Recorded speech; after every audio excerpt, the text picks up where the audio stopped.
পারবো না। ছোট পর্দার অভিনেত্রী অহনা রহমানকে বড় পর্দার নায়িকা বানিয়েছিলেন চিত্রনায়ক মান্না। সম্প্রতি নিজের সোশ্যাল হ্যান্ডেল ফেসবুকে এমনই একটি তথ্য প্রকাশ করেন এই অভিনেত্রী।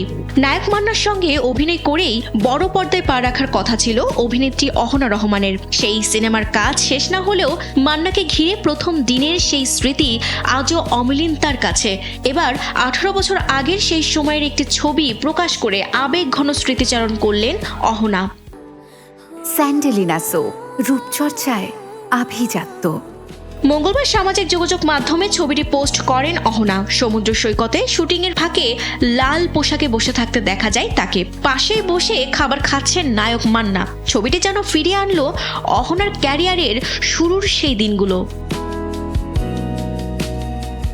চাকরের প্রেম সিনেমার মাধ্যমে বড় পর্দায় অভিষেকের সুযোগ পেয়েছিলেন অহনা। রকিবুল আলম রাকিব পরিচালিত সিনেমাটিতে তার বিপরীতে ছিলেন মান্না।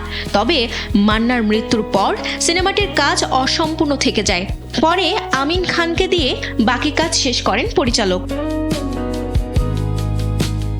সেই সময়ের স্মৃতি মনে করে অহনা লেখেন, আমি তখন সবে শিশু আর তিনি ছিলেন সুপারস্টার।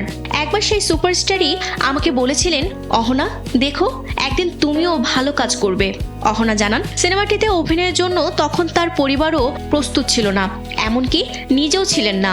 পরে পরিচালক রকিবুল ইসলাম রাকিবকে সঙ্গে নিয়ে তাদের বাসায় গিয়ে পরিবারকে রাজি করিয়েছিলেন মান্না। তবে শেষ পর্যন্ত সেই সিনেমার কাজ মান্নার সঙ্গে শেষ করা সম্ভব হয়নি। তাই প্রথম সিনেমার সেই অসম্পূর্ণ অধ্যায় আজও অহনার কাছে একদিকে স্মৃতি, অন্যদিকে আক্ষেপ। মান্নাকে স্মরণ করে অহনা লেখেন, তবু আপনি সবসময় আমাদের কাছে মান্না দ্য সুপারস্টার হিসেবেই স্মরণীয় হয়ে থাকবেন। আল্লাহ আপনাকে শান্তিতে রাখুক। আমরা আপনাকে ভালোবাসি স্যার। আমি আপনাকে ভালোবাসি স্যার। বিনোদন ডেস্ক, কালবেলা। পৃথিবীতে আসলে